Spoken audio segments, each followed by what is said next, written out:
अल्हम्दुलिल्लाह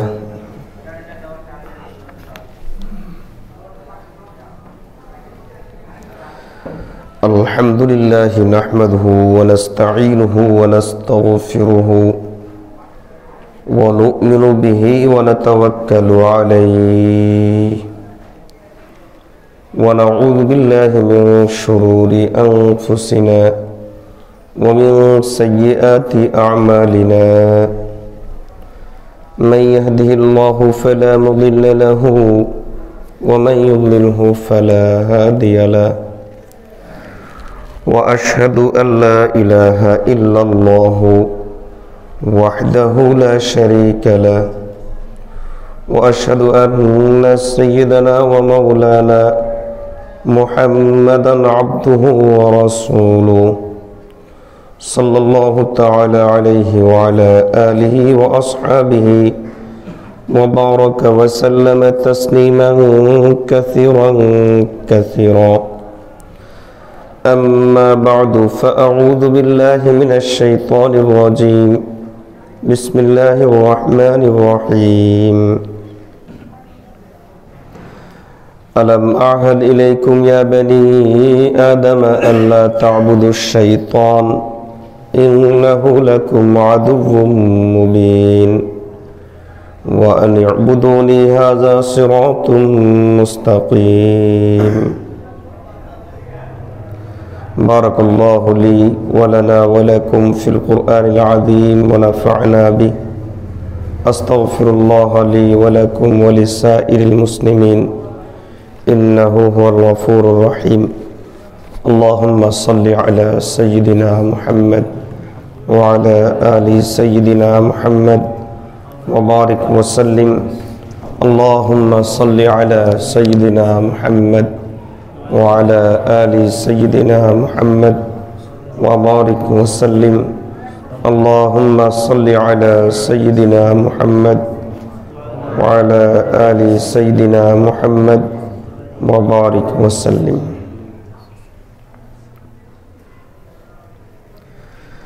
समस्त प्रशंसा अल्लाह ताआलार जन्य जिनि आमादेरके आजकेও एखाने आल्लाहर कलाम सामने निये बसार तौफिक दान करेছেন अल्हम्दुलिल्लाह। कुरान मजिদের श्रेष्ठ सूरा सूरा यासिन आजकेও आपनादेर सामने सूरा यासिनेर 60 नम्बर एवं 61 नम्बर आयात तेलावत करा हयेছে। तेलावतकृत आयातेर ऊपर आमरा आलহামদুলিল্লাহ गत ताफसिर थेके आलोचना शुरू करेছি। तेलावतकृत आयाते आल्लाह ताआला आखिरातेर एकटा चित्र तुले धरे बोलेन आखिराते आल्लाह जखन अपराधीदेरके पृथक करे दिए घोषणा दिए दिबेन वामताजु तोमरा पृथक हये जाओ आलादा हये जाओ। तारपर अपराधीरा जखन प्रत्येकेई तादेर समगोत्रीय लोकेर साथे आलादा आलादा हये जाबे आल्लाह तादेरके तिरस्कार करे बोलबेन आलम आहद इलैकुम या बनी आदम अल्ला ताबुदुश शैतान आमी कि तोमादेरके बोलिनी हे बनी आदम आमी कि तोमादेरके कथा बोलिनी जे तोमरा शयतानेर इबादत करबे ना व अनिअबुदुनी इबादत करबे आमारई एवं एटाई हलो आमार रास्ता सठिक रास्ता। এই আয়াতের আলোকে আমরা আলোচনা শুরু করেছিলাম। এই আয়াত থেকে বোঝা যায় যে শয়তান আমাদেরকে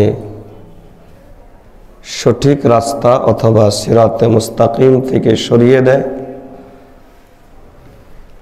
এবং সে মানুষকে যাকে সিরাতে মুস্তাকিম থেকে সরিয়ে দেয় তাকে শেষ পর্যন্ত তার গোলামে রূপান্তরিত করে। এজন্য এই আয়াত দুটিকে সামনে রেখে শয়তান আমাদের কেমন শত্রু এই বিষয়টি নিয়ে আলোচনা করতে গিয়ে বলেছিলাম, মৌলিকভাবে তিনটি জিনিসকে সামনে রাখা হবে এবং আল্লাহ তৌফিক দান করেন, যদি তৌফিক দান করেন যতদূর সম্ভব বিস্তারিত আলোচনা হবে এই তিনটি বিষয়ের উপর। প্রথম বিষয় হলো শয়তান আমাদের কেমন শত্রু। দ্বিতীয় বিষয় হলো এই শত্রুতা উদ্ধারের জন্য, চরিতার্থ করার জন্য সে কি কি পদক্ষেপ গ্রহণ করে। তৃতীয় বিষয় হলো কিভাবে গ্রহণ করে। শয়তান আমাদের কেমন শত্রু এই বিষয়টার উপর আলোচনা করতে গিয়ে গত তাফসিরে বলা হয়েছিল যে তাফসির ঘাটাঘাটি করলে শয়তান তার শত্রুতার ক্ষেত্রে 11টা বৈশিষ্ট্য নিয়ে আমাদের বিরুদ্ধে শত্রুতা করে। এ সম্পর্কে গত তাফসির আলোচনা করা হয়েছিল এবং দেখানো হয়েছিল যে শয়তানের সেই 11টা বৈশিষ্ট্য কি কি। আশা করি আপনারা যারা গত তাফসিরে উপস্থিত ছিলেন তাদের মনে আছে এবং আশা করি বুঝেছেন যে এই 11টা বৈশিষ্ট্য নিয়ে সে আমাদের বিরুদ্ধে শত্রুতা করে। শত্রুতা কিভাবে করে? শত্রুতাটা করে হলো সে 5টা জাল গোটা দুনিয়াতে বিছিয়ে রেখেছে। 5টা জাল গোটা দুনিয়াতে তার বিস্তৃত এবং পৃথিবীর এমন কোনো ইঞ্চি জায়গা খালি নাই যেখানে ইবলিসের এই 5 জাল নেই। এই 5 জালে আবদ্ধ করার জন্য সে 17টা কৌশল অবলম্বন করে, আর এই 17টা কৌশলে সে 30টা পদক্ষেপের মাধ্যমে 5 জালে আবদ্ধ করে। এবং হাফিজ ইবনুল কাইয়িম আল জাওজিয়া রাহমাতুল্লাহ আলাইহি লেখেন, এই 30টা তো আনুমানিক বলা হয়েছে, অন্যথায় আল্লাহই ভালো জানেন যে তার কি পরিমাণ কৌশল এই 5 জালের ভিতরে মানুষকে আবদ্ধ করার জন্য সে অবলম্বন করে, আল্লাহই ভালো জানেন। যেহেতু সে 17টা পদক্ষেপ নেয়, 30 কৌশল অবলম্বন করে, উদ্দেশ্য হলো 5 জালে আবদ্ধ করা। এজন্য স্বাভাবিকভাবেই আলোচনার দাবি হলো প্রথমে এই 5 জাল সম্পর্কে মোটামুটি বিস্তারিত পরিচয় আমাদের লাভ করা। আল্লাহ আমাদেরকে 5 জাল থেকে বেঁচে থাকার তৌফিক দান করুন, আমিন। একটু ইঙ্গিত দেই, এই 17টা কৌশল এই 5 জালে আবদ্ধ করার জন্য সে যে অবলম্বন করে, এই প্রথম কৌশলের নাম ওয়াসওয়াসা। বনি আদমের অন্তরে এই 5 জালের যে কোনো এক জালে আবদ্ধ করার জন্য সে ওয়াসওয়াসা সৃষ্টি করে এবং সর্বশেষ তার পদক্ষেপের নাম হলো কারিন। কারিন হলো তার সহযোদ্ধা বানিয়ে নেওয়া। তাহলে শুরুটা করে ওয়াসওয়াসা দিয়ে, ছাড়ে তাকে তার সহযোদ্ধা বানিয়ে, আর সর্বশেষের আগের যেটা সেটা হলো ইবাদত। অর্থাৎ শয়তানের উদ্দেশ্য থাকে যে 5 জালে আবদ্ধ করার মাধ্যমে এই লোকটাকে তার গোলাম বানিয়ে নেওয়া। তাহলে শুরুটা করে ওয়াসওয়াসা দিয়ে, আর ছাড়ে হলো কারিন বানিয়ে, তার সহযোদ্ধা বানিয়ে। আর সহযোদ্ধার আগের পদক্ষেপ হলো গোলাম বানানো। আর আল্লাহ ওই পদক্ষেপের আলোচনা এখানে করেছেন। আলাম আহাদ ইলাইকুম ইয়া বানি আদম আল্লাহ তা'বুদুশ শাইতান, হে বনি আদম, আমি কি তোমাদেরকে বলিনি যে তোমরা শয়তানের ইবাদত করবে না? যাই হোক, আমরা ধারাবাহিকভাবে তাহলে তিনটা বিষয় সম্পর্কে এখন আলোচনা শুনব ইনশাআল্লাহ। একটা হলো ওই 5টা জাল কি, এই 5 জালে আবদ্ধ করার জন্য তার 17 পদক্ষেপ কি, আর এই 17 পদক্ষেপ গ্রহণের জন্য সে যে 30টি কৌশল অবলম্বন করে সে 30টি কৌশল কি। আসা যাক প্রথমে 5 জালের পরিচয়। আমরা শুরুতেই আল্লাহর কাছে দোয়া করে নেই, আল্লাহ আমাদেরকে এই 5 জাল থেকে বেঁচে থাকার তৌফিক দান করুন। আমি শিরোনাম বলে যাচ্ছি, বিস্তারিত আলোচনা পরে হবে ইনশাআল্লাহ। শয়তানের বিস্তৃত গোটা দুনিয়া ব্যাপী, মসজিদও খালি নেই, মন্দিরও খালি নেই, মন্দির তো আরো জোরে সোরেই আছে। এমন কোনো জায়গা খালি নাই, আমার একেবারেই শোয়ার ঘর থেকে শুরু করে পৃথিবীর এমন কোনো জায়গা নাই যেখানে 5টা জাল নাই। তোর মধ্যে 1 নম্বর জালের নাম হলো কুফরির জাল। বলেন, 1 নম্বর জালের নাম। 2 নম্বর জালের নাম হলো শিরিকের জাল। 3 নম্বর জালের নাম হলো আকীদাগত বেদাতের জাল। 4 নম্বর জালের নাম হলো আমলগত বেদাতের জাল। 5 নম্বর জালের নাম হলো কবিরা গুনার জাল। এই 5 জালের কোনো না কোনো এক জালে আবদ্ধ করার জন্য সে 17টা পদক্ষেপ গ্রহণ করে, 30টা কৌশল অবলম্বন করে। তাও ইবনুল জাওজিয়ার ভাষায় কমপক্ষে বেশি আল্লাহ ভালো জানেন। তাহলে 1 নম্বর জালের নাম হলো কুফরের জাল। 2 নম্বর জালের নাম হলো শিরিকের জাল। প্রতিটা জাল সম্পর্কে 5-7 মিনিটে একটু ব্যাখ্যা দিয়ে যাই, অন্যথায় সামনের আলোচনাটা মজা হবে না। শয়তানের গ্রহণকৃত 5 জালের মধ্য থেকে 1 নম্বর জাল কুফরি, 2 নম্বর জাল শিরিক। এই 2টা কোনো বান্দা যদি গ্রহণ করে, শয়তানের ফাঁদে পা দেয়, তাহলে তার ঈমান চলে যায়, সে কাফের, বেঈমান, মুশরিক হয়ে যায়। আল্লাহ হেফাজত করুন। এজন্য এই 2 জালের আলোচনা একসাথে এনে আমরা শুধু সংক্ষেপে এতটুকু জেনে নিলে হবে যে ঈমান ভঙ্গের কারণ কি।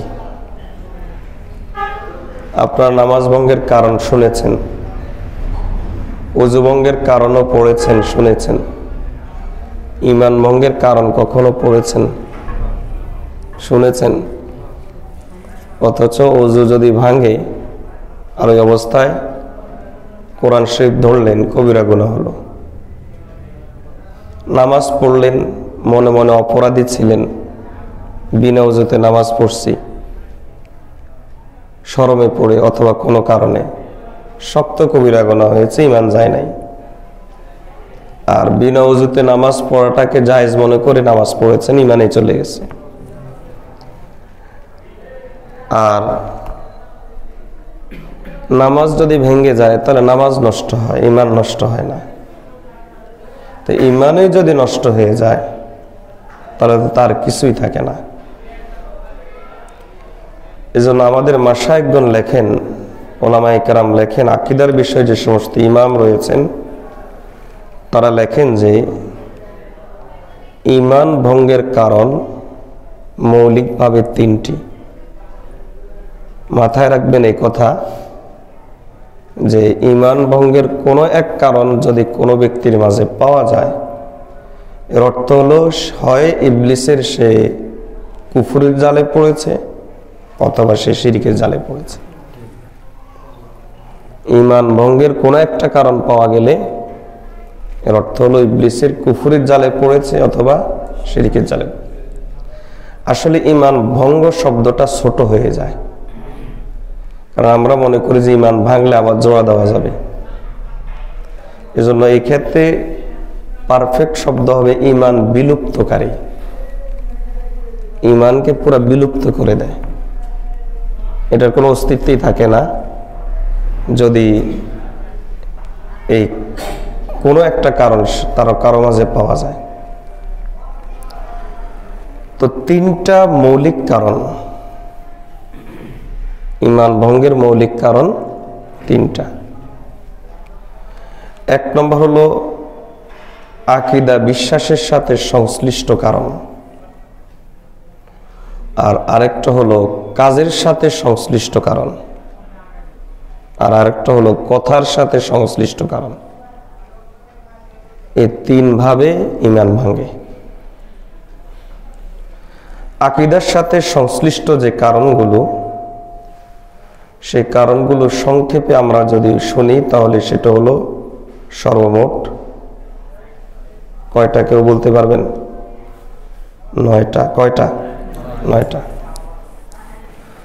আর কথার সাথে সম্পৃক্ত যে কারণগুলো, সে কারণগুলো 5টা। আর কাজের সাথে সম্পৃক্ত যে কারণগুলো, সে কারণগুলো হলো সর্বমোট কয়টা? 4টা। তাহলে কয়টা হয়? 9, 5 আর 4 কত হয়? 18। আবার আকীদার সাথে সংশ্লিষ্ট কারণগুলোর একটা প্রকারের মধ্যে আছে 3টা, একের ভিতরে 3। তাহলে 18 আর 3 কত হয়? 21টা। তাহলে ঈমান ভঙ্গের কারণ হলো 21টা। বলেন, এটা আজকের তাফসীর না, আজকেরটা সবক ক্লাস। বলেন ঈমান ভঙ্গের কারণ কয়টা? 21টা। 21 কারণে আল্লাহ মাফ করুন একজন মানুষের ঈমান বিলুপ্ত হয়ে যায়। এবং এই 21 কারণের কোনো এক কারণ পাওয়া যাওয়ার অর্থ হলো হয় ইবলিসের কুফরির জালে পড়েছে অথবা শিরকের জালে পড়েছে। আমরা একটা একটা করে আসি। প্রথমত আকীদার সাথে সংশ্লিষ্ট ঈমান ভঙ্গের যে 9টি কারণ, তার মধ্যে 1 নম্বর কারণ হলো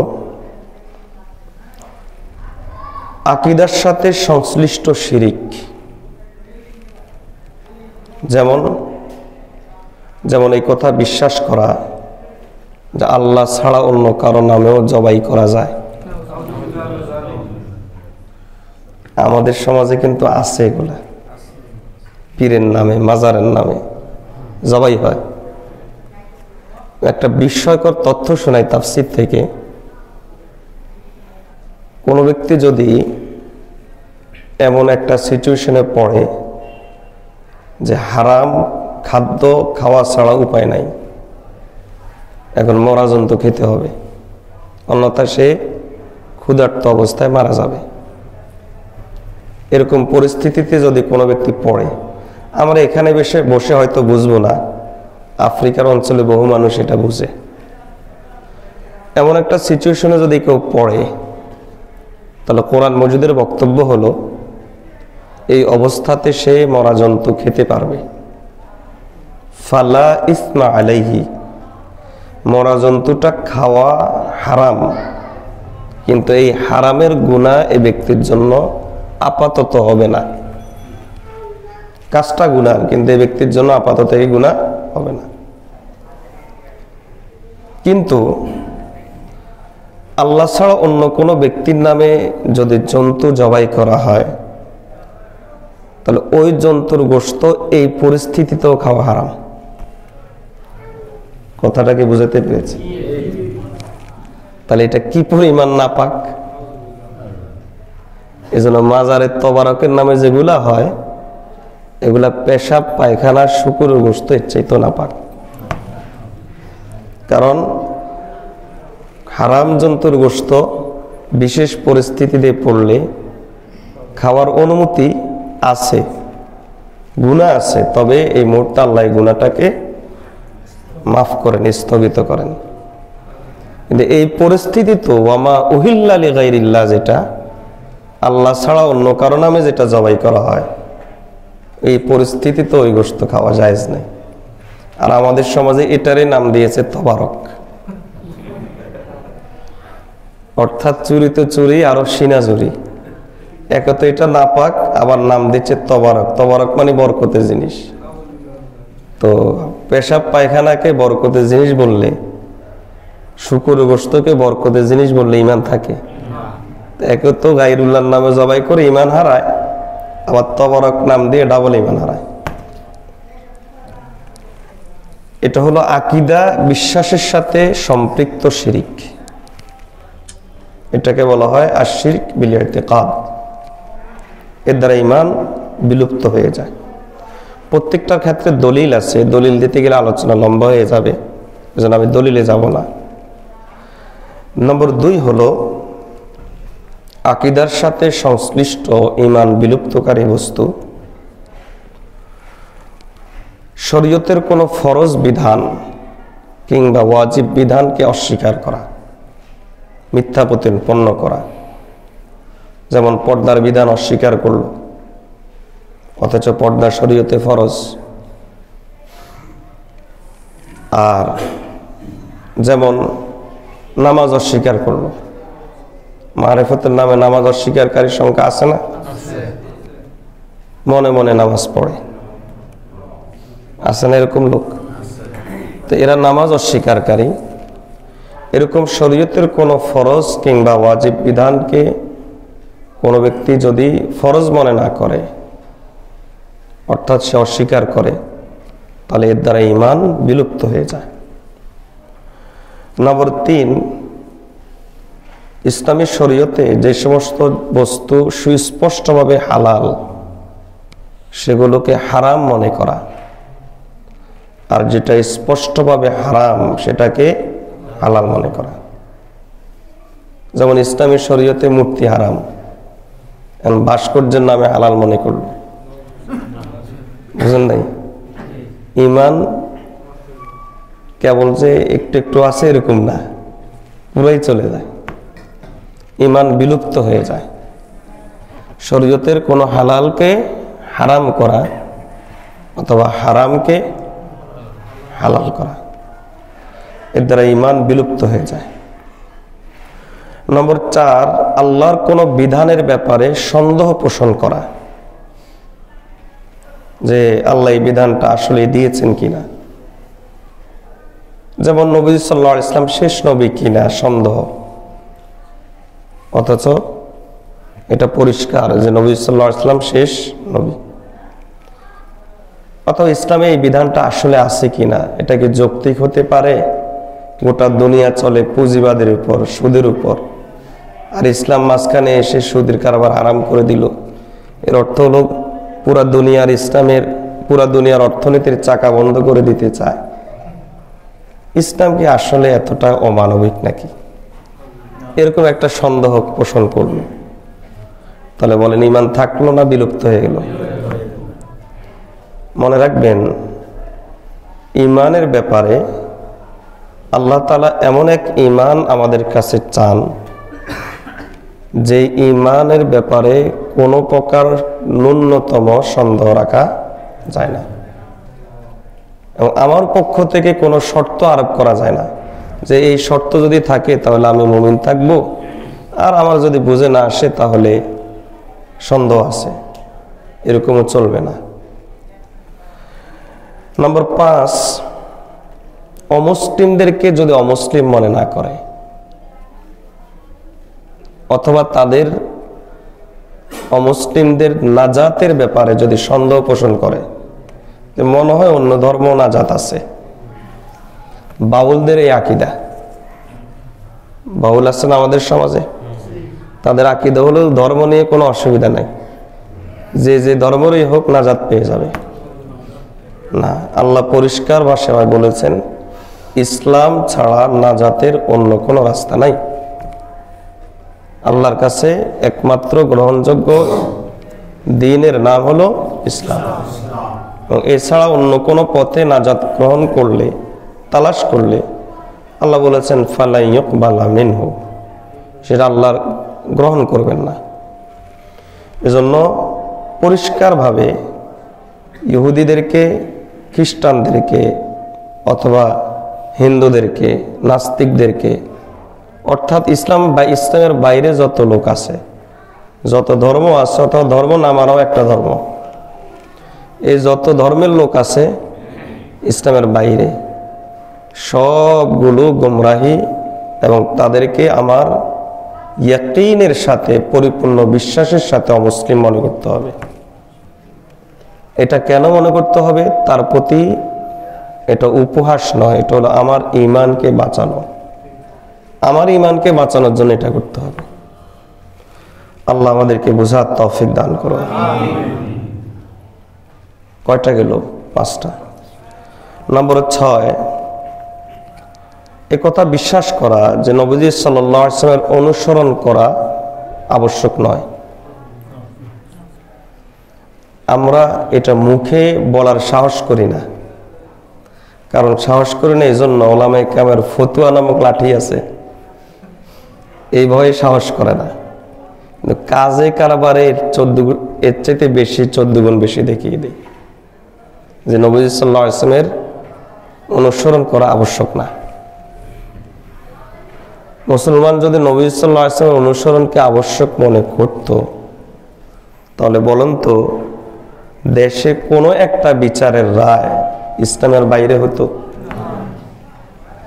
তাহলে বোঝা গেল নবী সাল্লাল্লাহু আলাইহি ওয়াসাল্লামের অনুসরণকে আমরা রাষ্ট্রীয়ভাবে আবশ্যক মনে করি না ব্যক্তিগত জীবনে আবশ্যক মনে করি। যে ব্যক্তি নবী সাল্লাল্লাহু আলাইহি ওয়াসাল্লামের যে অনুসরণকে আবশ্যক মনে করবে না, তার ঈমান বিলুপ্ত হয়ে যায়। আপনি অনুসরণ করেন নাই, এটা হলো গুনাহ।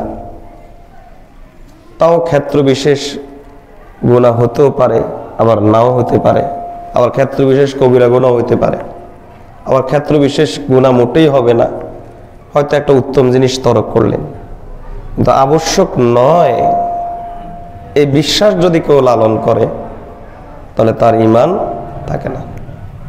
বরং আমাকে এই বিশ্বাসেই লালন করতে হবে নবী সাল্লাল্লাহু আলাইহি ওয়াসাল্লামকে অনুসরণ করা আমার জন্য আবশ্যক। নম্বর 7, জরুরিয়াতের দ্বীন এর ব্যাখ্যা কি? এর ব্যাখ্যা হলো একজন মানুষ মুসলিম হওয়ার জন্য যতটুকু ইলম জানা আবশ্যক,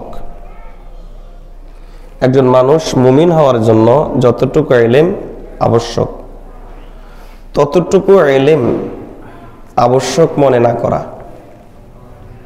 যেমন আখিরাতের উপর ঈমান আনার জন্য আখিরাতের উপর ইলম, আখিরাত সম্পর্কে ইলম আবশ্যক কিনা বলেন?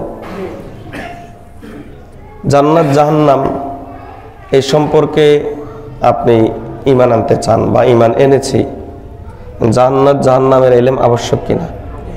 নবী সাল্লাল্লাহু আলাইহি ওয়াসাল্লামের উপর আমরা ঈমান এনেছি, নবীজিকে জানা আবশ্যক, কোনো ব্যক্তিকে আবশ্যক মনে করলো না। একজন মুমিন ঈমানি জিন্দেগি যাপনের জন্য নামাজ পড়তে হয়, তাহলে নামাজের ইলম আবশ্যক। ঈমানি জিন্দেগি যাপনের জন্য রোজা রাখতে হয়, ধনী হলে যাকাত দিতে হয়। কাজেই আপনি ধনী হওয়ার সাথে সাথে আপনার জন্য আরেকটা ইলম ফরজ হয়ে গেছে। যাকাতের ইলম সবার জন্য ফরজ না। আল্লাহ আপনাকে ধন দিয়েছেন, সাথে সাথেই এই মেসেজও আপনার কাছে চলে এসেছে শরীয়তের পক্ষ থেকে, এখন যাকাত সম্পর্কে ইলম অর্জন করা তোমার জন্য যাকাত আদায়ের মতোই ফরজ। কথাটা বুঝাতে পেরেছি? তো এরকম ফরজ যে সমস্ত ইলম, এই ফরজ ইলমকে কি মনে না করা? আবশ্যক মনে না করা। আপনি ইলম শিখেন নাই, গুনাহ হয়েছে, আবশ্যক মনে করেন নাই, এটাকে দরকার মনে করেন নাই, তার আল্লাহ মাফ করুন, ঈমান বিলুপ্ত হয়ে যায়। আমাদের এই দিন বংশ সর্বস্ব ধর্ম নয় যে আমার বাবা মুসলমান তাই আমি মুসলমান। ইসলামটা কিন্তু এমন কোনো ধর্ম নয়, বরং আমাদের এই দিন হলো ইলম এর উপর নির্ভরশীল একটা ধর্ম। আপনার এই দিন সম্পর্কে জানতে হবে, বুঝতে হবে। এজন্য ইসলাম একটা পর্যায় পর্যন্ত ইলম অর্জন করা প্রত্যেক নরনারীর উপর ফরজ করে। হ্যাঁ, আলেম হওয়ার সকলের জন্য ফরজ না। আলেম হলো ফরজে কিফায়া। একটা অঞ্চলে একজন আলেম থাকলে বাকিদের গুনাহ মাফ। এক এলাকাতে একজন আলেম, তার দ্বারা যদি প্রয়োজন পূরণ হয়ে যায় এলাকার, তাহলে বাকিরা এই গুনাহ থেকে নিষ্কৃতি পেয়ে যাবে। তবে ফরজ আইন পরিমাণ ইলম শিক্ষা প্রত্যেকের জন্য ফরজ আইন। এটা বুড়ার জন্য, যুবকের জন্য, পুরুষের জন্য, নারীর জন্য। কেন? যাতে তার ঈমান হেফাজত থাকে, যাতে তার ঈমান ঠিক থাকে। আল্লাহ আমাদেরকে আমল করার তৌফিক দান করুন। কয়টা গেল? 6টা মনে হয়। 7 গেছে না? হ্যাঁ ঠিক আছে, 7 গেছে। নম্বর 8 হলো আকীদাগত নেফাক। নম্বর 8 কি? আকীদাগত নেফাক। আকীদাগত নেফাকের কারণে ঈমান চলে যায় একজন লোক। এটার ভিতরে আবার 3টা পার্ট আছে। আকীদাগত নেফাকের ভিতরে 3টা পার্ট। একটা পার্ট হলো উপরে উপরে সে মুসলিম, কিন্তু অন্তরে এই বিশ্বাস লালন করে যে নবী সাল্লাল্লাহু আলাইহি ওয়াসাল্লাম যা বলেছেন তা ঠিক না। বহু মানুষ আছে এরকম। আসলে আমাদের অঞ্চলে মুসলিম রাষ্ট্রগুলোতে আকীদাগত নেফাক তৈরির মূল কারখানা হলো শিক্ষা ব্যবস্থা। মূল কারখানা কোথায়? শিক্ষা ব্যবস্থা। এমন এক শিক্ষা ব্যবস্থা আমাদের মধ্যে আছে যে বিশ্বাসের দিক থেকে সে ইহুদি খ্রিস্টানদের চিন্তাই লালন করে, কিন্তু মুসলিম সমাজে মুসলমানের ঘরে জন্মগ্রহণ করে, এজন্য মুসলিমও পরিচয় দেয়। এখানে নেফাকের ব্যাপারে আরেকটা বিষয় বুঝতে হবে, সেটা হলো নবীজি সাল্লাল্লাহু আলাইহি ওয়াসাল্লামের জমানায় যে সমস্ত লোক আকীদাগত নেফাকের কারণে মুনাফিক হয়ে গেছে, তাদের ব্যাপারে আল্লাহর পক্ষ থেকে ওহী আসছে। ওহী এসে বলে দেওয়া হয়েছে এই লোক, এই লোক, এই লোক, এই লোক, এভাবে আব্দুল্লাহ ইবনে উবাই অমুক অমুক, এভাবে বলে দেওয়া হয়েছে যে এরা হলো মুনাফিক। মুনাফিক মানে কি? মুনাফিক মানে এর মুমিন না, এরা বেঈমান। দাবিতে মুমিন, বাস্তবে বেঈমান, এলো মুনাফিক। তো ওহীর মাধ্যমে বলে দেওয়া হয়েছে যে এই লোকগুলো হলো মুনাফিক। নবীজি সাল্লাল্লাহু আলাইহি ওয়াসাল্লামের ইন্তেকালের পর ওহীর ওই ধারাটা কি আছে? বলেন না, আছে নাকি? নাই। সুতরাং চিহ্নিত করে, নির্দিষ্ট করে বলা মুশকিল যে অমুক মুনাফিক, যেহেতু ওহীর ওই ধারাটা নাই। তো বলা মুশকিল বা বলা যায় না এর অর্থ এই নয় যে নাই। এখানে 2টা বিষয়। চিহ্নিত করে বলা যায় না বা বলা যাচ্ছে না এর অর্থ এই নয় যে এই ধরনের মুনাফিক নাই। কারণ মুনাফিক তো একটা চরিত্রের নাম। সে চরিত্রটা হলো এই অন্তরে কুফরি, উপরে ঈমান, এলো নেফাক, মুনাফিকি। এই চরিত্রটা কি শুধু নবীজির যুগের জন্য সীমাবদ্ধ? এই চরিত্রটা কিয়ামত পর্যন্ত আছে। এই হলো একটা বিষয়। আর আরেকটা বিষয় হলো মুনাফিক যে মুনাফিক হয়ে বেঈমান হয়ে যায়, সে এটা বোঝা জরুরি নয় যে আমি মুনাফিক হয়ে বেঈমান হয়ে গেছি। যেমন অনেকেই না জেনে মূর্খতার কারণে যদি শিরিক করে, কুফরি করে, ধরেন একজন কাদিয়ানী মূর্খতার কারণে নবীজি সাল্লাল্লাহু আলাইহি ওয়াসাল্লামের খতমে নবুয়তকে অস্বীকার করলো, নাউজুবিল্লাহ। নবীজির শেষ নবুয়ত শেষ নবী হিসাবে সে মানল না। এখন তাকে কি কথা বলা যাবে, যাক বেচারা যখন জানে নাই আর তার কি দোষ, কাজে সে ইমানদার আছে, এরকম বলা যাবে না? বলা যায় না, বরং তাকে বলতে হবে এও বেঈমান হয়ে গেছে। তো ঠিক তেমনি ভাবে মুনাফিকের বিষয়টা এরকম যে একজন মুনাফিক হয়ে গেছে এটা তার অনুভব করা জরুরি না, সেটার নাও পেতে পারে। আর আরেকটা হলো বুঝে শুনে মুনাফিক হওয়া, দুটাই কিন্তু সমাজে থাকবে এবং এটা কিয়ামত পর্যন্ত থাকবে। সব মুনাফিক এটা বোঝা জরুরি নয় যে সে মুনাফিক হয়ে গেছে। আর আরেকটা হলো বুঝে শুনে ইচ্ছাকৃতভাবে মুনাফিকের লেবাস ধারণ করা, তো দুটাই কিন্তু থাকবে। আর আরেকটা বিষয় পাশাপাশি বলে দেই, সেটা হলো মুনাফিকের আকীদাগত মুনাফিকের বাইরে, নেফাকের বাইরে কিছু মুনাফিকের কাজ আছে। এই মুনাফিকের কাজ পাওয়া গেলেই সে আকীদাগত মুনাফিক না।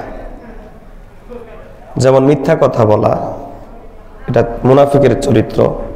তো মিথ্যা কথা বলার কারণে সে আকীদাগত মুনাফিক হয়ে ঈমান তার বিলুপ্ত হয়ে গেছে, এটা বলা যাবে না। হ্যাঁ, এটা একটা তার মুনাফিকের চরিত্র তার মধ্যে চলে এসেছে।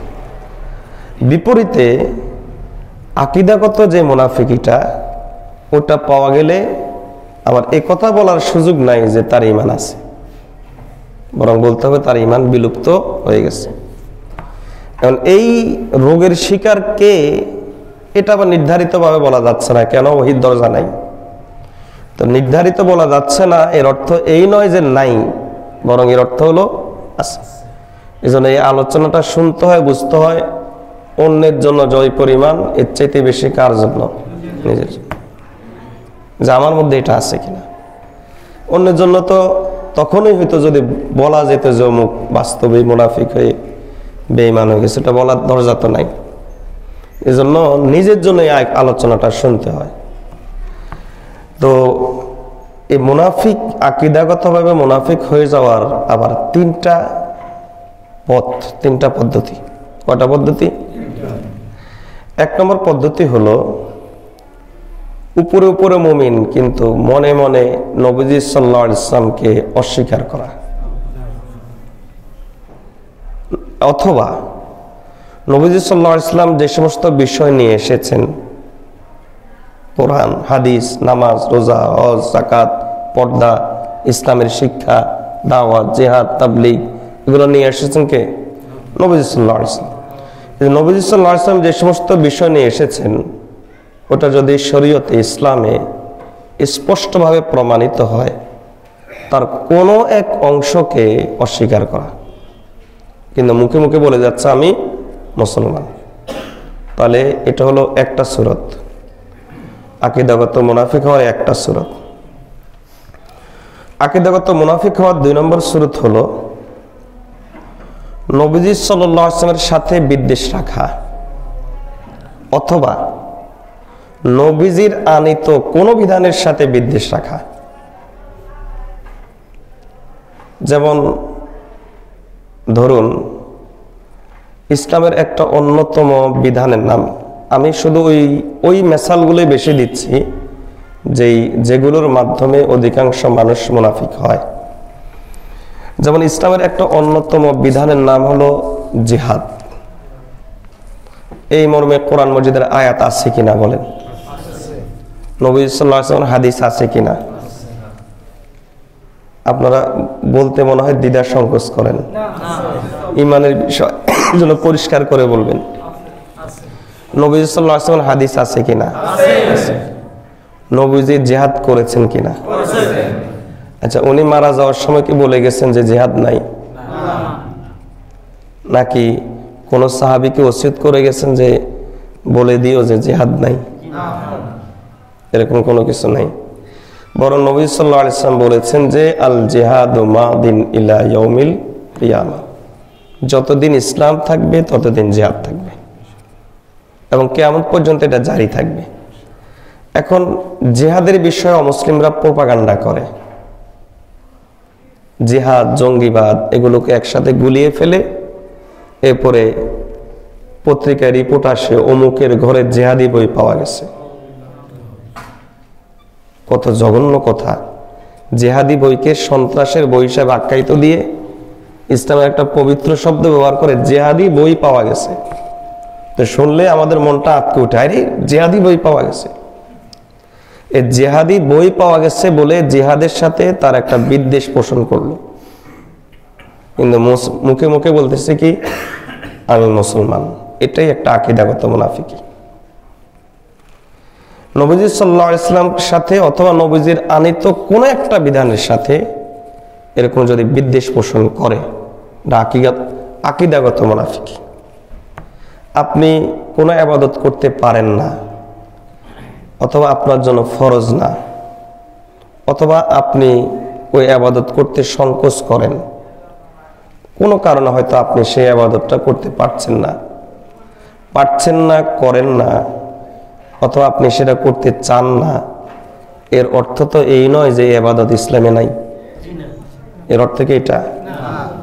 তা আমি জিহাদ করছি না, অথবা জিহাদ করার মতো সাহস আমার নাই, অথবা জিহাদ করার পরিস্থিতি আসে নাই, ওলামায়ে কেরাম ফতোয়া দেন নাই, এর অর্থ এই নয় যে জিহাদ ইসলামে নাই। আর এর অর্থ এইও নয় যে জিহাদের কোনো বই পাওয়া গেলে অথবা জিহাদ সম্পর্কিত কোনো আলোচনা কোথাও হলে আমি এটাতে নাই এই কথা বলা। এর অর্থ এটা না। একজন মুমিন মানেই হলো মুজাহিদ। হাদিসের মধ্যে আছে যে জিহাদ বিষয়ে দুইটা রাস্তা, এর বাইরে গেলেই সে মুনাফিক। নবী সাল্লাল্লাহু আলাইহি ওয়াসাল্লাম কেমন যেন উম্মতের রোগ 1500 বছর আগে নাই ধরে ধরে বলে গেছেন।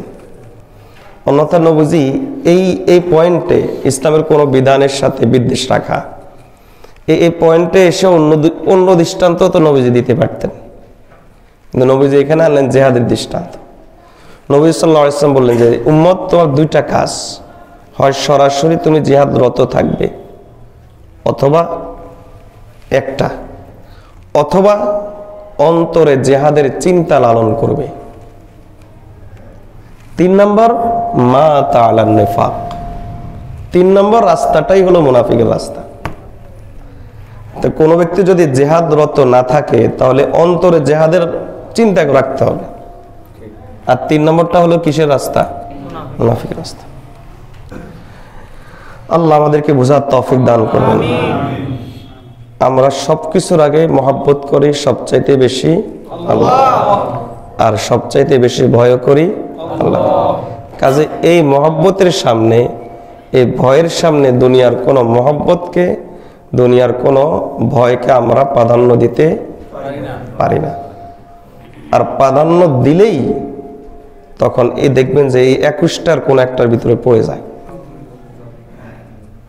নিরঙ্কুশ ভালোবাসা আমাদের আল্লাহর জন্য, নিরঙ্কুশ ভয় আল্লাহর জন্য। আল্লাহ বলেন নাই যে আল্লাহর চাইতে বেশি মহব্বত করতে হবে আমার স্ত্রীকে, আমার ছেলে মেয়েকে, অথবা আল্লাহর চাইতে বেশি ভয় করতে হবে সন্ত্রাসীকে, প্রশাসনকে। আল্লাহকে এরকম বলেছেন? বরং সবচাইতে বেশি ভয় করতে হবে আর সবচাইতে বেশি ভালোবাসতে হবে আল্লাহকে। যাই হোক, কথা অন্যদিকে চলে যাচ্ছে। মুনাফিকের 3 নম্বর ধরন, বড় মুনাফিকের 3 নম্বর ধরন, দ্বীনের পরাজয় দেখে খুশি হওয়া। হয় কিন্তু এখন দ্বীনের পরাজয় দেখে খুশি হয়। এটা কিন্তু বড় মুনাফিকের একটা ধরন। এটার আরেকটা অংশ আছে এখানে, এটা 2টা পার্ট। একটা হলো দ্বীনের পরাজয় দেখে খুশি হওয়া, আল মাসাররাতু বিইনখিফাজিদ দ্বীন, দ্বীনের পরাজয় দেখে খুশি হইলে একটা পার্ট। আর আরেকটা পার্ট হলো মুসলমানদের বিরুদ্ধে অমুসলিমদের বিজয় দেখে খুশি হওয়া। 2টা পার্ট। আমাদের গোটা দুনিয়াতে এখন এটাই চলছে, মুসলমানদের পরাজয় দেখে আর অমুসলিমদের বিজয় দেখে আমরা খুশি হই। আল্লাহ হেফাজত করুন। তাহলে এখানে কয়টা পাওয়া গেল? 3টা। তা 8 এ 8, 8-এর ভিতরে 3, তাহলে 11 না 10? এরপরে নম্বর 9, নম্বর 9 হলো আকীদাগত ঈমান বিলুপ্তকারী বিষয় 9টি, তার মধ্যে 8টি গেল, এখন হলো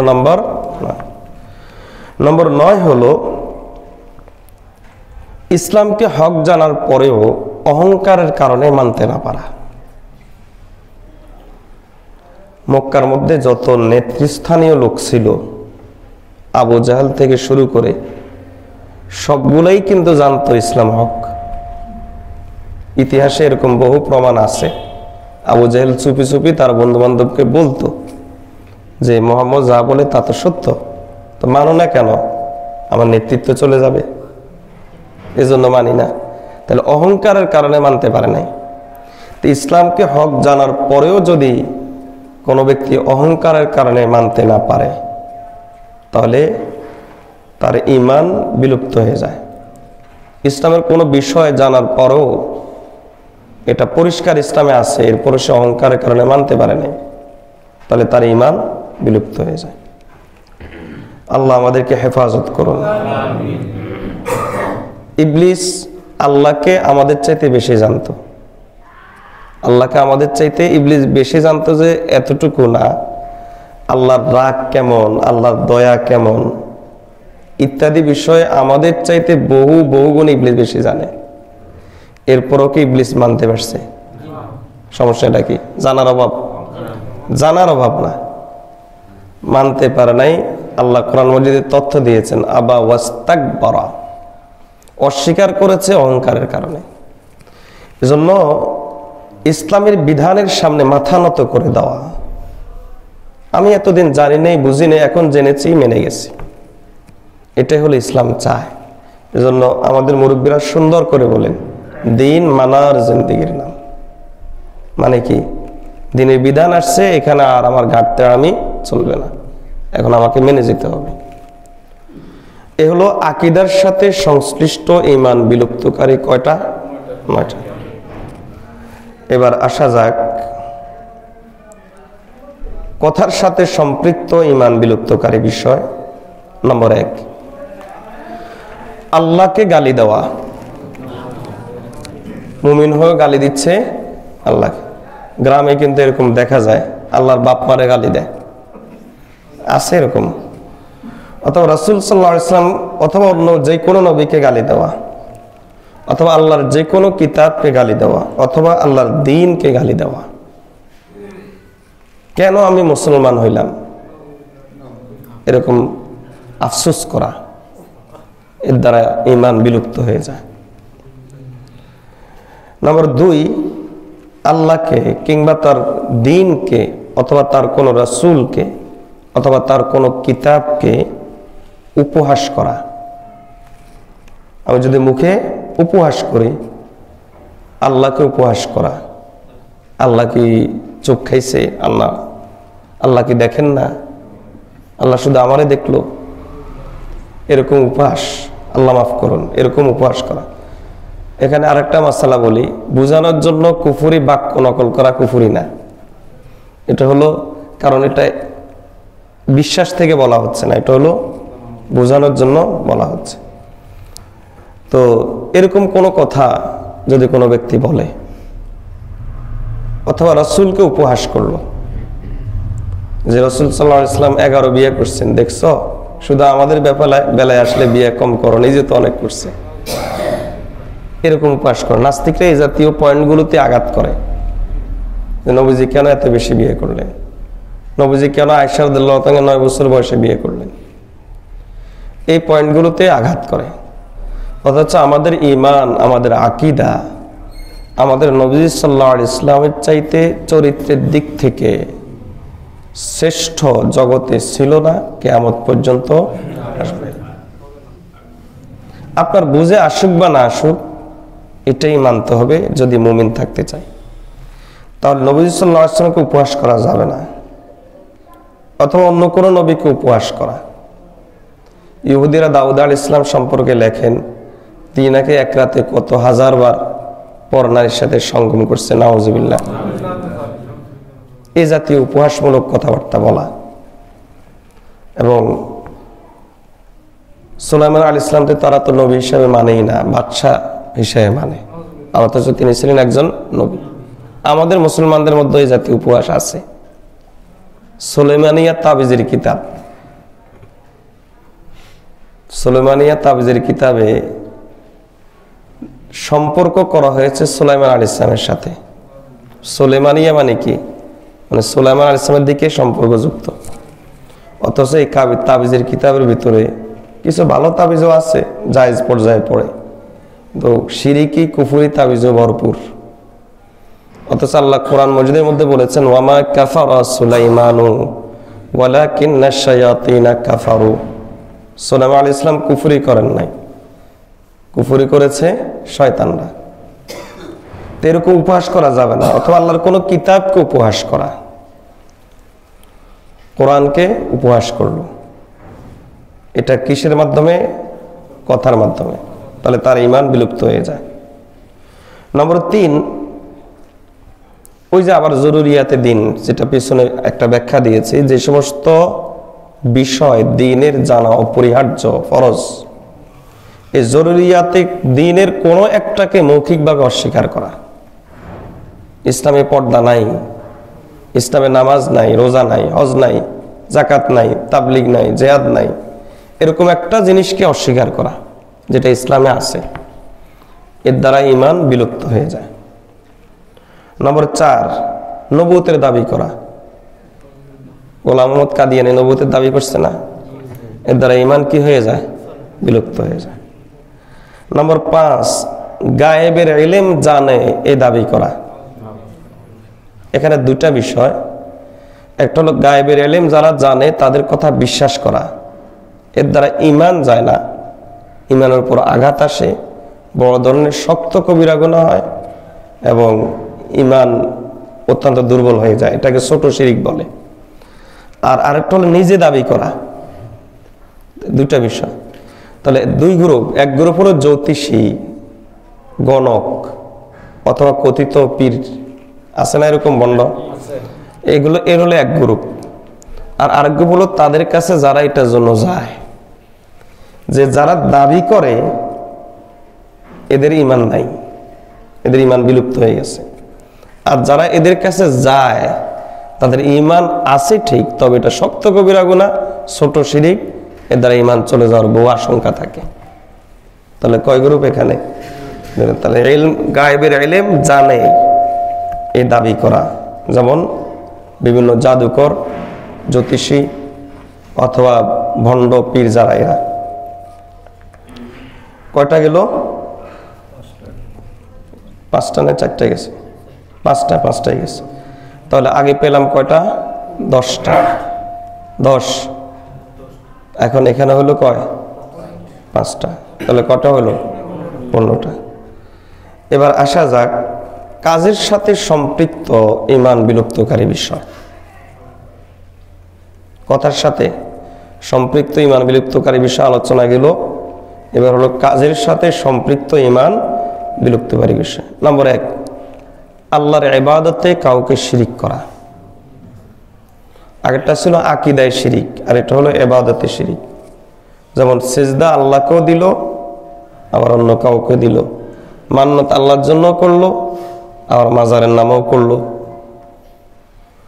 এগুলো হলো আল্লাহর সাথে অন্য কাউকে ইবাদতে শিরিক করা। এর দ্বারা ঈমান কি হয়ে যায়?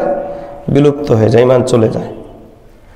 নম্বর 2, জাদু করা। এখানেও 2টা বিষয়, একটা হলো যারা জাদু করে, আর একটা হলো যারা জাদুকরের কাছে যায়। যারা জাদু করে এরা বেঈমান। আল্লাহ তাআলা কোরআন মজিদে বলেছেন যে ইউআল্লিমুনা নাসা সিহরা, যে সুলাইমান আলাইহিস সালামের সময় যারা জাদুকর তারা কেন বেঈমান, আল্লাহ কারণ বলেছেন যে তারা মানুষকে জাদু শিখায়। তো একটা হলো খোদ জাদুকর, যে জাদুকর তার ঈমান নাই, আর আরেকটা হলো এই জাদুকরের কথায় বিশ্বাস করে তাদের কাছে যাওয়া। এদের ঈমান ক্ষেত্র বিশেষ যায়, আবার ক্ষেত্র বিশেষ যায় না। এটা উলামায়ে কেরাম নির্ণয় করবেন তার কথা থেকে। কিন্তু যে জাদুকর তার ঈমান চলে যায়, এর মধ্যে কি নাই কোনো সন্দেহ। এই জন্য আবু বকর ওমর রাদিয়াল্লাহু তাআলার সময় নবী সাল্লাল্লাহু আলাইহি ওয়াসাল্লাম বলে দিয়েছেন যে উম্মতের মধ্যে কোনো ব্যক্তি যদি জাদুর দাবি করে ফাকতুলুহু, তাকে হত্যা করো। আবু বকর রাদিয়াল্লাহু তাআলা এটা বাস্তবায়ন করেছেন। তিনি মুসলিম উম্মার মধ্যে ধরে ধরে যেগুলো এরকম জাদুর দাবি করত ওদেরকে হত্যা করত। তো জাদুকর এদের ঈমান চলে যায়। নম্বর 3, কোরআনকে কোনোভাবে লাঞ্ছিত করা, আল ইস্তিহানাতু বিল কোরআন, যেমন লাথি মারা অথবা নাপাকের মধ্যে ফেলে দেওয়া,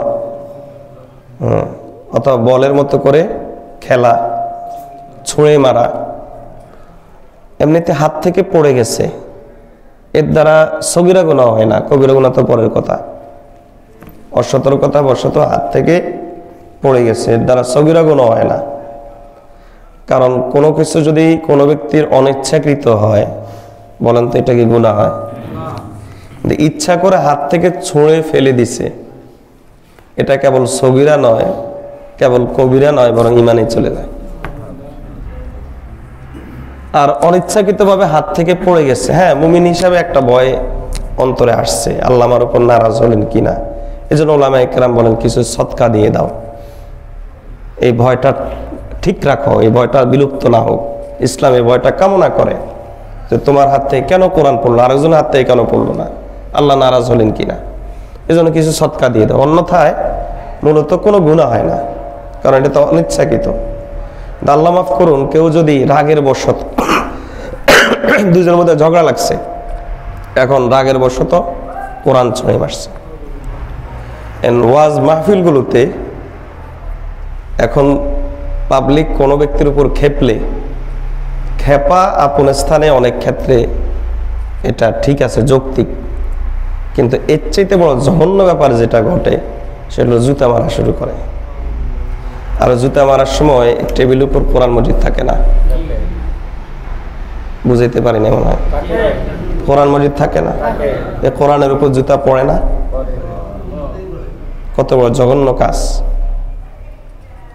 তো যারা অনইসলামিক কর্মকাণ্ডের মাধ্যমে মাহফিল ইত্যাদি বন্ধ করে, তাদের তো অন্যায় অবশ্যই, এবং সেটা একটা মহা অন্যায়। তাফসির মাহফিল বন্ধ করা, কোরআনের মাহফিল বন্ধ করা, এটা অবশ্যই জুলুম, এবং এটা অত্যাচারী শাসকের একটা বড় আলামত, ওটা ভিন্ন বিষয়। কিন্তু এটাকে কেন্দ্র করে আমি যে জুতাটা মেরে দিল, এটা এর চাইতে বড় অন্যায়। এই অন্যায়টা কেন? কোরআনের সাথে অন্যায়টা ঘটে। অনেক সময় এটা গিয়ে একবারে কোরআন মসজিদের উপর পড়ে। আমি কোনখানে একটা ভিডিও এরকম দেখছি, একবার কয়েকদিন একেবারে কোরআন মসজিদের উপর পড়ছে। তো এটা কোরআনের সাথে অনেক বড় অন্যায় কাজ। আল ইস্তিহানাতু বিল মুসহাফ, কোরআনের সাথে এরকম কোন অন্যায় আচরণ করা যাবে না। নম্বর 4 হলো মুসলমানদের বিরুদ্ধে প্রকাশ্যে অমুসলিমদেরকে সহযোগিতা করা। মুসলমানদের বিরুদ্ধে প্রকাশ্যে, একটা হলো গোপনে গোপনে, গোপনে গোপনে করলে সে গোপনে গোপনে মুনাফিক হবে কিনা সেটা পরের বিবেচ্য বিষয়। সে প্রকাশ্যে মুসলমানদের বিরুদ্ধে অমুসলিমদেরকে সহযোগিতা করছে। যেমন আমেরিকা ইরাকে, কথার কথা ধরেন, ইরাকে মুসলমান মারার জন্য বাহিনী পাঠাইছে, আফগানিস্তানে মুসলমান মারার জন্য সে বাহিনী পাঠাইছে। আমার দেশের মুসলমানরাও তাদের সহযোগিতা করার জন্য সৈন্য পাঠাইছে। হয় না? এগুলা হচ্ছে কিনা বলেন? প্রকাশ্যে মুসলমানদের বিরুদ্ধে অমুসলিমদেরকে সহযোগিতা করা। ইসলাম অনেক উদার ধর্ম, কিন্তু উদার ধর্মের অর্থ এই নয় যে নিজের সীমানাকে ভেঙে উদারতা দেখাবে, নিজের অস্তিত্বকে বিলীন করে দিয়ে উদারতা দেখাবে। ইসলাম শান্তির ধর্ম, কিন্তু শান্তির ধর্মের অর্থ এই নয় যে নিজের সীমানাকে বিলুপ্ত করে দিয়ে শান্তির বুলিয়া উড়াবে। এটা কয় নম্বর গেল? 4 নম্বর। তাহলে কয়টা গেল মোট? 19টা। 21টা হিসাব করলাম না আমরা? 20টা হয়, 20টা 21টা। ওখানে আমরা ভুল হিসাব করছি। কোনখানে ভুল হিসাব করছি? 9-এর মধ্যে ভুলে ওখানে 10টা, তাহলে সর্বমোট এই 20টা। আর কয় নম্বর? 3 নম্বর, 4 নম্বর। আবার সংক্ষেপে একটু বলে দিই, তাহলে আমাদের এই হিসাবগুলো থাকলো না। খেয়াল করেন সবাই। 1 নম্বর 1 গণেন সবাই। আজকেটা তো ক্লাস, আজকেটা তাফসীর না। 1 নম্বর হলো ইতিকাদের সাথে, বিশ্বাসের সাথে সংশ্লিষ্ট শিরিক। 2 নম্বর হলো ইসলামের কোনো ফরজ বিধানকে অস্বীকার করা। 3 নম্বর ইসলামের স্পষ্ট হালালকে হারাম মনে করা অথবা হারামকে হালাল মনে করা। 4 নম্বর যতটুকু ইলম জানা অপরিহার্য ফরজ আইন, ততটুকু ইলম শিখাকে ফরজ আইন মনে না করা। 5 নম্বর আল্লাহর কোনো বিধানের ব্যাপারে সন্দেহ পোষণ করা। নম্বর 6 যারা স্পষ্ট কাফের, অমুসলিম, অন্য ধর্মের লোক, তাদের কুফরের মধ্যে সন্দেহ রাখা, অর্থাৎ মনে হয় ওখানেও নাজাত আছে, এরকম মনে করা। কয়টা গেল? 6টা। নম্বর 7 নবীজি সাল্লাল্লাহু আলাইহি ওয়াসাল্লামের অনুসরণকে আবশ্যক মনে না করা। নম্বর 8 হলো মুনাফিকি, বড় মুনাফিকি। আর বড় মুনাফিকের মধ্যে 3টা পার্ট। একটা পার্ট হলো নবীজি সাল্লাল্লাহু আলাইহি ওয়াসাল্লাম অথবা তার আনিত কোনো বিধানের কোনো অংশকে মিথ্যা মনে করা। বিরক্ত হচ্ছেন নাকি? আর 5-10 মিনিট বেশি গেল, আলোচনা ক্লোজ করা আজকে ওটা হবে না ইনশাআল্লাহ। 1 নম্বর নবী সাল্লাল্লাহু আলাইহি ওয়াসাল্লামের অথবা তার কোনো আনিত বিধানকে কি করা? মিথ্যা প্রতিপন্ন করা। 2 নম্বর বিদ্বেষ রাখা নবীজির সাথে অথবা তার কোনো আনিত বিধানের সাথে। নম্বর 3 মুসলমানদের পরাজয় দেখে খুশি হওয়া, এর আরেকটা অংশ। মুসলমানদের বিরুদ্ধে অমুসলিমদের বিজয় দেখে খুশি হওয়া। এই তাহলে 8-এর ভিতরে 3, তাহলে 10। এবার নম্বর 10 11। আচ্ছা 11 সংখ্যা যখন বেশি তাহলে 11টাই বলি। 11 নম্বর 11। আচ্ছা তাহলে নম্বর 12 এটা। নম্বর 12 হলো অহংকারের সাথে ইসলামের কোনো বিধান মানতে না পারা, অহংকারের কারণে অস্বীকার করা। এটা গোটা ইসলাম হইতে পারে অথবা ইসলামের স্পষ্ট কোনো বিধানও হইতে পারে। এটা হলো আকীদার সাথে সংশ্লিষ্ট ঈমান বিলুপ্তকারী বিষয়। আমরা কয়টা পেলাম? 12। আচ্ছা 12 ধরেন বা 13 ধরেন, তাহলে আমরা 12-13 ধরি নাকি? নম্বর 14 আল্লাহ অথবা রাসূল সাল্লাল্লাহু আলাইহি ওয়াসাল্লাম অথবা যে কোনো রাসূল অথবা আল্লাহ যে কোনো কিতাব অথবা আল্লাহর দ্বীনকে গালি দেওয়া। এটা হলো কথার সাথে সংশ্লিষ্ট ঈমান বিলুপ্তকারী বিষয়। কথার সাথে সংশ্লিষ্ট ঈমান বিলুপ্তকারী বিষয়। নম্বর 2 আল্লাহকে উপহাস করা অথবা তার দ্বীনকে উপহাস করা অথবা যে কোনো রাসূলকে উপহাস করা অথবা যে কোনো কিতাবকে উপহাস করা। নম্বর 3 আল্লাহর যে সমস্ত দ্বীনি ইলম অর্জন করা ফরজ আইন, তার কোনো একটাকে অস্বীকার করা মুখে। নম্বর 4 নবুয়তের দাবি করা। নম্বর 5 ইলমে গায়েব জানে এই কথার দাবি করা। তো আগে গেল কয়টা? আগে কটা গেল? 12টা বলছেন না 13টা বলছেন? আচ্ছা 13টা। 13 আর এখন কয়টা গেল? 5টা। তাহলে কয়টা হইল? 18। আমলের সাথে সম্পৃক্ত ঈমান বিলুপ্তকারী বিষয়। নম্বর 1 ইবাদতে শিরিক। নম্বর 2 জাদু করা। নম্বর 3 কোরআনকে উপহাস করা। নম্বর 4 মুসলমানদের বিরুদ্ধে প্রকাশ্যে অমুসলিমদেরকে সহযোগিতা করা। কয়টা হলো তাহলে? ওই 21টাই, 22টা না। আমার এখানে 21 পর্যন্ত আছে, আপনারা কেমনে 22 বানান? 21টাই। তাহলে 21টা ঈমান বিলুপ্তকারী বিষয় কয়টা? 21টা। এবার সংক্ষেপে এই আলোচনাটা পরিপূর্ণ হবে না একটা মাসালা না জানলে, অন্যথায় ফিতনা ছড়াইতে পারে। ইসলাম অত্যন্ত ভারসাম্যপূর্ণ একটা ধর্ম, আলহামদুলিল্লাহ। একদিকে ইমানের ব্যাপারে যেমন ছাড় দেয় না, আবার আরেকদিকে চাই সে মুসলিম হোক চাই সে অমুসলিম হোক, তার রক্ত হালাল করার ক্ষেত্রে ইসলাম সর্বোচ্চ সতর্কতা অবলম্বন করে। এই 21টা কারণের যে কোনো একটা কারণ পাওয়া গেলে তখন সে মুমিন নয়, সে বেঈমান, অমুসলিম হয়ে যায়, মুরতাদ হয়ে যায়, এতে কোনো সন্দেহ নাই। তবে এখানে দুটা বিষয়, একটা বিষয় হলো নির্ধারিত কোনো ব্যক্তির মাঝে এই 21টা কোনো কারণ পাওয়া যাওয়ার ভিত্তিতে ওই নির্ধারিত ব্যক্তিকে কাফের মুরতাদ বলে দেওয়া, ফতোয়া দেওয়া। আর আরেকটা হলো সে মুরতাদ হয়ে যাওয়া। কয়টা বিষয় এখানে? দুটা বিষয়। একটা হলো তাকে মুরতাদ ফতোয়া দেওয়া, আর একটা হলো মুরতাদ হয়ে যাওয়া। মুরতাদ ফতোয়া দেওয়া এক জিনিস, হয়ে যাওয়া ভিন্ন জিনিস। ফতোয়ার ক্ষেত্রে ইসলাম সর্বোচ্চ সতর্কতা অবলম্বন করে, বিশেষ করে তাকফিরের ফতোয়া। এবং তাকফিরের ফতোয়ার ক্ষেত্রে এতটাই সতর্কতা, তাকফির মানে কাউকে কাফের ফতোয়া দিয়ে দেওয়া, এতটাই সতর্কতা অবলম্বন করে। আমি শুধু ইমাম আজম আবু হানিফার একটা কথা শোনাই।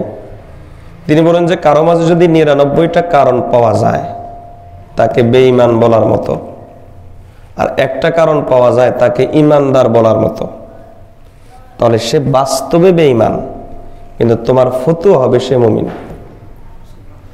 কথাটা বুঝাইতে পারছি? কিন্তু তোমার ফতোয়া হবে সে কি? মুমিন। তাহলে তাকফির মানে কাউকে কাফের ফতোয়া দেওয়ার ক্ষেত্রে ইসলাম এই সতর্কতাটা কেন অবলম্বন করে? এর কারণ হলো,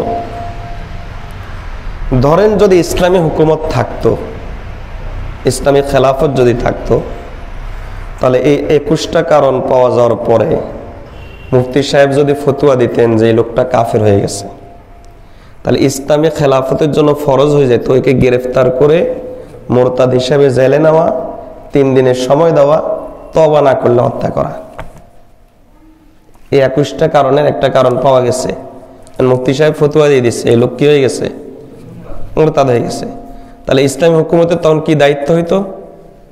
একে গ্রেফতার করা, গ্রেফতার করে এরপরে কারণ দর্শাইতে হবে সে। এরপর যদি সে যৌক্তিক কোনো কারণ দর্শাইতে না পারে তাকে তওবার সুযোগ দেওয়া। আর সাথে রাসূল যারা যারা নবীজিকে গালি দেয় তাদের জন্য আবার এই সুযোগ নাই, তাদের জন্য সাথে সাথে। আর এছাড়া অন্য মুরতাদ যারা, অন্য মুরতাদদেরকে 3 দিনের সুযোগ দেওয়া। এরপরে সে যদি মুসলমান হয় আর তাহলে তো আলহামদুলিল্লাহ তওবা গ্রহণ করা হবে, আর না হয় তাকে। কথাটা বুঝতে পারছি? আবার ক্ষেত্র বিশেষ 3 দিন, গোলাম হলে 1 দিন, এখানে আবার একটু ব্যাখ্যা আছে। আমরা আপাতত এতটুকুতে আসি যে তাকে তওবার সুযোগ দেওয়া, এরপরে না হয়। ইসলাম চায় না যে যতদূর সম্ভব একজন মানুষের রক্তকে বাঁচাইতে চায়, যতদূর সম্ভব ইসলাম একজন মানুষের রক্তকে বাঁচাতে চায়। এজন্য এই 21টা কারণের যে কোনো একটা কারণ পাওয়া গেলে সে যে মুমিন নয় এতে কোনো সন্দেহ নাই, কিন্তু তাকে কাফের ফতোয়া দিয়ে মুরতাদ বানিয়ে আদালতে নেওয়া যাবে কিনা এ ব্যাপারে ইসলাম সর্বোচ্চ সতর্ক। এজন্য ইসলাম বলে যতক্ষণ পর্যন্ত পারো তাকে এটার মুখোমুখি করিয়ে তার রক্ত হালাল করিও না, যতক্ষণ পর্যন্ত পারো তার রক্তকে বাঁচায় রাখো। হইতে পারে সে মৌতের আগে হলো তওবাটা করে নিবে, হতে পারে সে মৌতের আগে হলো তওবা করে সে ইমানদার হয়ে যাবে। এজন্য এখানে মূলত আমরা ধরতে পারি 3টা বিষয়। একটা হলো কাফের হয়ে যাওয়া, আর একটা হলো কাফের হয়ে গেছে এই ফতোয়া দেওয়া, আর একটা হলো এই ফতোয়া দেওয়ার পরে আদালতে নিয়ে মুরতাদ হিসাবে তাকে হত্যার উপযুক্ত মনে করা। কাফের হয়ে গেছে এতে কোনো সন্দেহ নাই, যেহেতু কাফের হয়ে গেছে এই ফতোয়া দেওয়ার অধিকার আমার নাই, বরং এই ফতোয়া দেওয়ার অধিকার একমাত্র কাদের বলেন? মুফতিদের, সব আলেমের না। এই ফতোয়া দেওয়ার অধিকার একমাত্র মুফতি সাহেবের। এই জন্য তিনি ফতোয়া দিলে তখন আমিও বলতে পারবো হ্যাঁ মুফতি সাহেব বলছে কাফের হয়ে গেছে, আমি বলতে পারবো না। তাহলে মুফতিদের এই ফতোয়া দেওয়ার পরে এবার মুফতিদের হত্যা করার দায়িত্ব নাই, এর দায়িত্বটা কার? ইসলামী হুকুমতের, ইসলামী খেলাফতের। এর ইসলামী খেলাফত তাকে কাজার সামনে পেশ করবে, বিচারকের সামনে পেশ করবে। এবার বিচারক এইভাবে যেভাবে পদক্ষেপ নেবে, যে তওবার আহ্বান করবে, একজন ভালো আলেম এনে তাকে বুঝাবে, ইত্যাদি ইত্যাদি। এরপরও যদি সে না হয়, না মানে, তখন তাকে গিয়ে করা। এজন্য উলামায়ে কেরাম এই বিষয়টাকে বোঝানোর জন্য দুইটা শব্দ ব্যবহার করেন। একটা হলো আত-তাকফির আলাল ইতলাক, আর একটা হলো আত-তাকফির আলাল তাইন। আত-তাকফির আলাল ইতলাক অর্থ হলো এই 21টা কারণ পাওয়া গেলে সে কাফের হয়ে যায়, এ কথা মুতলাকান, এই কথা মুতলাকান কোন প্রকার ব্যক্তির উপর আক্রমণ করে স্বাভাবিকভাবে বলে দেওয়া, এটা সকলের অধিকার আছে। আপনি যখন জানলেন আপনিও বলতে পারবেন যে এই কাজ করলে সে কাফের হয়ে যায়, কারণ এটা দিন এলেম, এলেম এটা যে কোনো লোক শিখতে পারে, এবং ফরজ আইন এলেমের অংশ, এটা আপনিও শিখতে পারবেন, আপনার শিখতে হবে, আপনি বলতেও পারবেন। আর আরেকটা হলো আত-তাকফির আলাত তাইন, এই কাজটা করলে অমুকের ছেলে অমুক, অমুক গ্রামের, অমুক নম্বর বাসার, অমুক বাড়ির, অমুক বা অমুক দলের, অমুক ব্যক্তির, এই ব্যক্তি কাফের হয়ে গেছে কিনা এটা বলার অধিকার দুনিয়ার কারো নাই। এর অধিকার একমাত্র মুফতি সাহেবদের। কাদের? মুফতি সাহেবদের। মুফতি সাহেবরা এটা বললে এরপরে যদি ইসলামী খেলাফত থাকে, তখন তাকে নিয়ে যাবে বিচারালয়ে, কাজার সামনে, বিচারকের সামনে নিয়ে যাবে। এটার দায়িত্ব হলো রাষ্ট্রের। এই দায়িত্ব কার? রাষ্ট্রের। এখন রাষ্ট্র যদি এই কাজ না করে, তাহলে গুনাহগার রাষ্ট্র হবে। এখন বলতে পারেন যে তাহলে হুজুর মুরতাদরা কি তাহলে এভাবে বেঁচে যাবে? আল্লাহর বান্দা, মুরতাদরা বাঁচার কথা বলি নাই, আগে ইসলামী খেলাফত কায়েমের চিন্তা করতে হবে। নামাজ ওয়াক্ত হাসে নাই, জোরের নামাজ রক্ত হয় নাই। বলেন তো, কেউ যদি 10:30 বাজে জোরের নামাজ শুরু করে দেয়, তাহলে নামাজ হবে? কারণ রক্ততেই হয় নাই। এই মুরতাদদেরকে হত্যা করা, এটা ইসলামী খেলাফতের পার্ট। খেলাফত নাই, মুরতাদ হত্যা কেন হবে? কথা বুঝাইতে পারিনি। এটা কিসের পার্ট? ইসলামী খেলাফতের পার্ট। এজন্য ইসলামী খেলাফত আকীদার কিতাবে লেখা আছে যে ইসলামী খেলাফতের চিন্তা করা ওয়াজিবুন আলা কুল্লি মুসলিমিন, প্রত্যেক মুসলমানের জন্য ইসলামী খেলাফত চিন্তা করা, ইসলামী খেলাফত কামনা করা, এটা ওয়াজিব।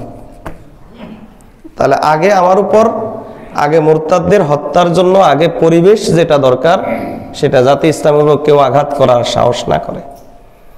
এখান থেকে বোঝা গেল যে এখন যে মুরতাদদেরকে বা আমরা অমুককে নাস্তিক মনে করে হুমকি দেই হত্যার, বলেন তো এটা শরীয়ত সম্মত কিনা? শরীয়তে এটার অনুমোদন নাই। শরীয়তে এটার অনুমোদন, বা অমুককে যে হত্যা করে ফেলা হয়, বলেন নাস্তিক মনে করে, এটা কি শরীয়ত সম্মত? তিনটা বিষয়। একটা হলো কাফের হয়ে যাচ্ছে, এটা আপনিও বলতে পারবেন, এই কাজ করলে কাফের হয়ে যায়। আর একটা হলো নির্ধারিত করে কাউকে কাফের বলা, এই কাজ কার? মুফতি সাহেবের। বলার পরে এটাকে বিচারালয়ের সামনে নেওয়া, এই কাজ কার? রাষ্ট্রের। রাষ্ট্র যদি না করে, তাহলে গুনাহগার হচ্ছে কে? তাহলে আমার কাজ কি? আগে এই ধরনের রাষ্ট্র করা। যেহেতু আমি এই দেশের বা যে কোনো দেশ, আমার দেশের কথা বলতেছি না, যে কোনো দেশের কথাই বলি, তাহলে আমাদের প্রথম কাজ হলো আগে এরকম একটা রাষ্ট্র লাগবে। যেমন নামাজের ওয়াক্ত আসার আগে নামাজ ফরজ হয় না, ঠিক তেমনি ভাবে এই মুরতাদদের বিচার, হত্যা, তাদের রক্ত হালাল, এটা ইসলামী খেলাফতের পার্ট, অংশ।